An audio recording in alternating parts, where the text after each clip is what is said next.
Chapter 16. Madame Giry's astounding revelations as to her personal relations with the opera ghost. Before following the commissary into the manager's office, I must describe certain extraordinary occurrences that took place in that office which Remy and Mercier had vainly tried to enter, and into which Messieurs Richard and Moncharmin had locked themselves with an object which the reader does not yet know, but which it is my duty as a historian to reveal without further postponement. I have had the occasion to say that the manager's mood had undergone a disagreeable change for some time past, and to convey the fact that this change was not due only to the fall of the chandelier on the famous night of the gala performance. The reader must know that the ghost had calmly been paid his first 20,000 francs. Oh, there had been wailing and gnashing of teeth, indeed, and yet the thing had happened as simply as could be. One morning the managers found on their table an envelope addressed to Monsieur O.G., private, and accompanied by a note from O.G. himself. The time has come to carry out the clause in the memorandum book. Please put 20 notes of 1,000 francs each into this envelope. Seal it with your own seal, and hand it to Mademoiselle Giry, who will do what is necessary. The managers did not hesitate. Without wasting time in asking how these confounded communications came to be delivered in an office which they were careful to keep locked, they seized this opportunity of laying hands on the mysterious blackmailer. And after telling the whole story, under the promise of secrecy, to Gabriel and Mercier, they put the 20,000 francs into the envelope, and without asking for explanations, handed it to Madame Giry, who had been reinstated in her functions. The box-keeper displayed no astonishment. I need hardly say that she was well watched. She went straight to the ghost's box, and placed the precious envelope on the little shelf attached to the ledge. The two managers, as well as Gabriel and Mercier, were hidden in such a way that they did not lose sight of the envelope for a second during the performance, and even afterward, for as the envelope had not moved, those who watched it did not move either, and Madame Giry went away, while the managers, Gabriel and Mercier, were still there. At last they became tired of waiting, and opened the envelope, after ascertaining that the seals had not been broken. At first sight, Richard and Moncharmin thought that the notes were still there, but soon they perceived that they were not the same. The 20 real notes were gone, and had been replaced by 20 notes of the Bank of St. Farce. The manager's rage and fright were unmistakable. Moncharmin wanted to send for the commissary of police, but Richard objected. He had, no doubt, a plan, for he said, "Don't let us make ourselves ridiculous. All Paris will laugh at us. O.G. has won the first game. We will win the second." He was thinking of the next month's allowance. Nevertheless, they had been so absolutely tricked that they were bound to suffer a certain dejection, and upon my word it was not difficult to understand.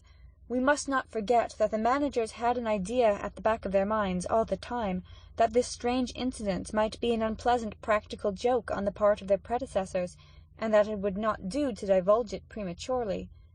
On the other hand, Moncharmin was sometimes troubled with a suspicion of Richard himself, who occasionally took fanciful whims into his head, and so they were content to await events, while keeping an eye on Mother Giry. Richard would not have her spoken to. "If she is a Confederate," he said, "the notes are gone long ago. But in my opinion, she is merely an idiot." She's not the only idiot in this business, said Moncharmin pensively. "Well, who could have thought it?" moaned Richard. "But don't be afraid. Next time I shall have taken my precautions." The next time fell on the same day that beheld the disappearance of Christine Daae. In the morning a note from the ghost reminded them that the money was due. It read, The time has come to carry out the clause in the memorandum book. Please put 20 notes of 1,000 francs each into this envelope. Seal it with your own seal, and hand it to Mademoiselle Giry, who will do what is necessary. and the note was accompanied by the usual envelope. They had only to insert the notes. This was done about half an hour before the curtain rose on the first act of Faust. Richard showed the envelope to Moncharmin. Then he counted the 20,000-franc notes in front of him, and put the notes into the envelope, but without closing it. "And now," he said, "let's have Motor Giry in." The old woman was sent for. She entered with a sweeping curtsy. She still wore her black taffeta dress, the colour of which was rapidly turning to rust and lilac, to say nothing of the dingy bonnet. She seemed in a good temper. She at once said, "Good evening, gentlemen. It's for the envelope, I suppose?" "Yes, Madame Giry, said Richard most amiably. for the envelope, and something else besides." "At your service, Monsieur Richard. At your service. And what is the something else, please?" "First of all, Madame Giry, I have a little question to put to you." By all means, Monsieur Richard. Madame Giry is here to answer you. "Are you still on good terms with the ghost?" "Couldn't be better, sir. Couldn't be better." "Ah, we are delighted. Look here, Madame Giry." said Richard, in the tone of making an important confidence. "We may just as well tell you, among ourselves, you're no fool." "Why, sir!" exclaimed the box-keeper, stopping the pleasant nodding of the black feathers in her dingy bonnet. "I assure you no one has ever doubted that." "We are quite agreed, and we shall soon understand one another. The story of the ghost is all humbug, isn't it? Well, still between ourselves, it has lasted a long enough." Madame Giry looked at the managers as though they were talking Chinese. She walked up to Richard's table and asked rather anxiously, "What do you mean? I don't understand." "Oh, you understand quite well. In any case, you've got to understand. And first of all, tell us his name." "Whose name?" The name of the man whose accomplice you are, Madame Giry. "I am the ghost's accomplice. I? His accomplice in what, pray?" "You do all he wants." "Oh, he's not very troublesome, you know." "And does he still tip you?" "I mustn't complain." How much does he give you for bringing him that envelope?" 10 francs. "You poor thing. That's not much, is it?" "Why?" "I'll tell you that presently, Madame Giry. Just now, we should like to know for what extraordinary reason you have given yourself, body and soul, to this ghost. Madame Giry's friendship and devotion are not to be bought for 5 francs or 10 francs. "That's true enough. And I can tell you the reason, sir. There's no disgrace about it. On the contrary." "We are quite sure of that, Madame Giry." "Well, it's like this. Only the ghost doesn't like me to talk about his business." "Indeed?" sneered Richard. "But this is a matter that concerns myself alone. Well, it was in box 5 one evening. I found a letter addressed to myself, a sort of note written in red ink. I needn't read the letter to you, sir. I know it by heart, and I shall never forget it if I live to be 100. And Madame Giry, drawing herself up, recited the letter with touching eloquence. Madam, 1825. Mademoiselle Menetrier, leader of the ballet, became Marquise de Cousset. 1832. Mademoiselle Marie Taglioni, a dancer, became Comtesse Gilbert des Voissons. 1846. Lesota, a dancer, married a brother of the King of Spain. 1847. Lola Montes, a dancer, became the morganatic wife of King Louis of Bavaria, and was created Countess of Landsfeld. 1848. Mademoiselle Maria, a dancer, became Baron d'Erneville. 1870. Teresa Hessier, a dancer, married Dom Fernando, brother to the King of Portugal. Richard and Moncharmin listened to the old woman, who, as she proceeded with the enumeration of these glorious nuptials, swelled out, took courage, and at last, in a voice bursting with pride, flung out the last sentence of the prophetic letter. 1885. Meg Giry, Empress. Exhausted by this supreme effort, the box-keeper fell into a chair, saying, Gentlemen, the letter was signed. Opera Ghost. I had heard much of the ghost, but only half believed in him. From the day when he declared that my little Meg, the flesh of my flesh, the fruit of my womb, would be empress, I believed in him altogether. And really it was not necessary to make a long study of Madame Giry's excited features to understand what could be got out of that fine intellect with the two words ghost and empress. But who pulled the strings of that extraordinary puppet? That was the question. You have never seen him. He speaks to you, and you believe all he says? Asked Moncharmin. Yes. To begin with, I owe it to him that my little Meg was promoted to be the leader of a row. I said to the ghost, if she is to be empress in 1885, there is no time to lose. She must become a leader at once. He said, Look upon it as done. And he had only a word to say to Monsieur Poligny, and the thing was done. So you see that Monsieur Poligny saw him? No, not any more than I did, but he heard him. The ghost said a word in his ear, you know, on the evening when he left box 5, looking so dreadfully pale. Moncharmin heaved a sigh. What a business. He groaned. Ah, said Madame Giry. I always thought there were secrets between the ghost and Monsieur Poligny. Anything that the ghost asked Monsieur Poligny to do, Monsieur Poligny did. Monsieur Poligny could refuse the ghost nothing. You hear, Richard? Poligny could refuse the ghost nothing. Yes, yes, I hear, said Richard. Monsieur Poligny is a friend of the ghost, and as Madame Giry is a friend of Monsieur Poligny, says we are. But I don't care a hang about Monsieur Poligny, he added roughly. The only person whose fate really interests me is Madame Giry. Madame Giry, do you know what is this envelope? Why, of course not, she said. Well, look. Madame Giry looked into the envelope with a lacklustre eye, which soon recovered its brilliancy. 1,000-franc notes, she cried. Yes, Madame Giry, 1,000-franc notes, and you knew it. I, sir, I swear. Don't swear, Madame Giry, and now I will tell you the second reason why I sent for you. Madame Giry, I am going to have you arrested. The 2 black feathers on the dingy bonnet, which usually affected the attitude of 2 notes of interrogation, changed into 2 notes of exclamation. As for the bonnet itself, it swayed in menace on the old lady's tempestuous chignon. Surprise, indignation, protest, and dismay were furthermore displayed by little Meg's mother in a sort of extravagant moment of offended virtue, half bound, half slide, that brought her right under the nose of Monsieur Richard, who could not help pushing back his chair. Have me arrested? The mouth that spoke those words seemed to spit the 3 teeth that were left in it into Richard's face. Monsieur Richard behaved like a hero. He retreated no farther. His threatening forefinger seemed already to be pointing out the keeper of box 5 to the absent magistrates. I am going to have you arrested, Madame Giry, as a thief. Say that again. And Madame Giry caught Mr. Manager Richard a mighty box on the ear before Monsieur Manager Moncharmin had time to intervene.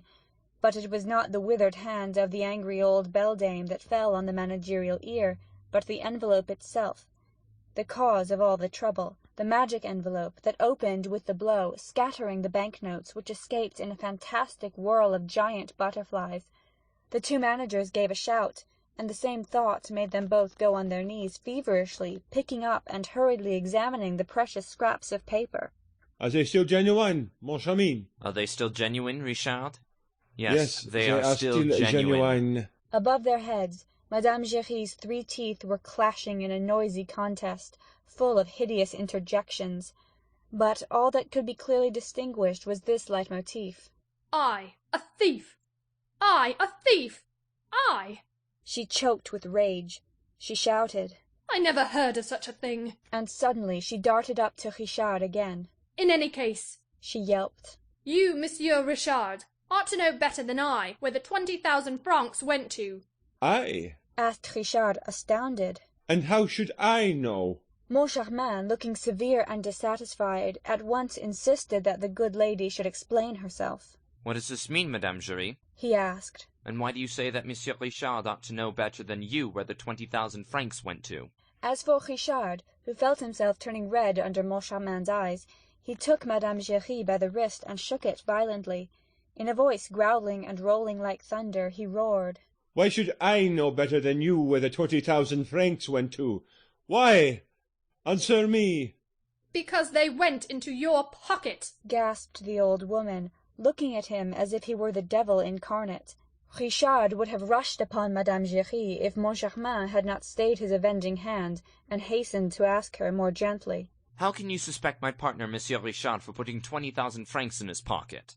I never said that, declared Madame Giry. seeing that it was myself who put the 20,000 francs into Monsieur Richard's pocket. And she added under her voice, There, it's out, and may the ghost forgive me. Richard began bellowing anew, but Moncharmin authoritatively ordered him to be silent. Allow me. Let the woman explain herself. Let me question her. And he added, It is really astonishing that you should take up such a tone.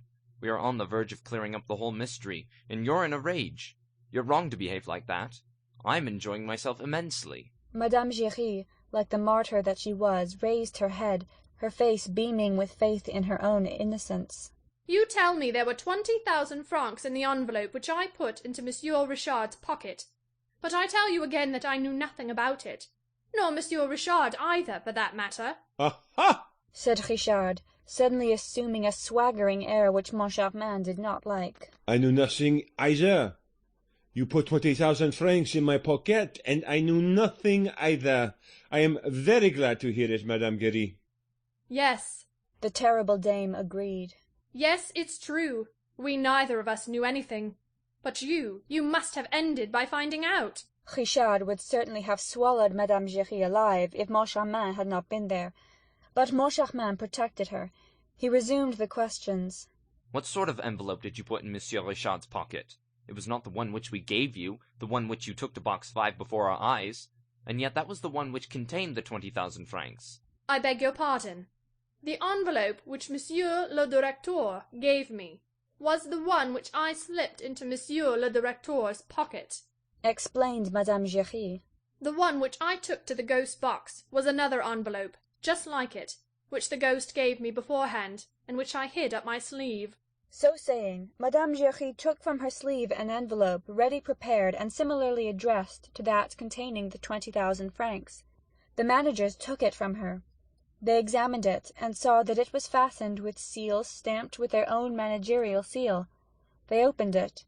It contained 20 Bank of St. Farce notes like those which had so much astounded them the month before. "How simple," said Richard. How simple, repeated Moncharmin, and he continued with his eyes fixed upon Madame Giry as though trying to hypnotize her. So, it was the ghost who gave you this envelope and told you to substitute it for the one which we gave you? And it was the ghost who told you to put the other into Monsieur Richard's pocket? Yes, it was the ghost. Then would you mind giving us a specimen of your little talents? Here's the envelope. Act as though we knew nothing. As you please, gentlemen. Madame Giry took the envelope with the 20 notes inside it and made for the door. She was on the point of going out when the two managers rushed at her. Oh no. We're not going to be done a second time. Once bitten, twice shy. I beg your pardon, gentlemen, said the old woman in self-excuse. You told me to act as though you knew nothing. Well, if you knew nothing, I should go away with your envelope. And then how would you slip it into my pocket? Argued Richard, whom Moncharmin fixed with his left eye, while keeping his right on Madame Giry, a proceeding likely to strain his sight, but Moncharmin was prepared to go to any length to discover the truth. I am to slip it into your pocket when you least expect it, sir. You know that I always take a little turn behind the scenes, in the course of the evening, and I often go with my daughter to the ballet foyer, which I'm entitled to do, as her mother. I bring her shoes when the ballet is about to begin. In fact, I come and go as I please. The subscribers come and go too. So do you, sir. There are lots of people about. I go behind you, and slip the envelope into the tail pocket of your dress coat. There's no witchcraft about that. No witchcraft? Growled Richard, rolling his eyes like Jupiter Tonans. No witchcraft? Why, I've just caught you in a lie, you old witch! Madame Giry bristled, with her 3 teeth sticking out of her mouth. And why, may I ask? Because I spent that evening watching box 5 and the sham envelope, which you put there. I did not go to the ballet foyer for a second. No, sir, and I did not give you the envelope that evening, but at the next performance, on the evening when the Under-Secretary of State for Fine Arts—" At these words, Monsieur Richard suddenly interrupted Madame Giry. Yes, that's true. I remember now. The Under-Secretary went behind the scenes. He asked me. I went down to the ballet foyer for a moment. I saw on the foyer steps the Under-Secretary and his chief clerk were in the foyer itself. I suddenly turned around. You had passed behind me, Madame Giry. You seemed to push against me. Oh! I can see you still. I can see you still. "Yes, that's it, sir. That's it. I had just finished my little business. That pocket of yours, sir, is very handy." And Madame Giry once more suited the action to the word. She passed behind Monsieur Richard, and so nimbly that Moncharmin himself was impressed by it, slipped the envelope into the pocket of one of the tails of Monsieur Richard's dress-coat. Of course, examined Richard, turning a little pale. It's very clever, Augie. The problem which he had to solve was this: how to do away with any dangerous intermediary between the man who gives the 20,000 francs and the man who receives it. And by far the best thing he could hit upon was to come and take the money from my pocket without my noticing it, as I myself did not know that it was there. It's wonderful. Oh, wonderful, no doubt. Moncharmin agreed. Only you forget, Richard, that I provided 10,000 francs of the 20, and that nobody put anything in my pocket. End of chapter 16.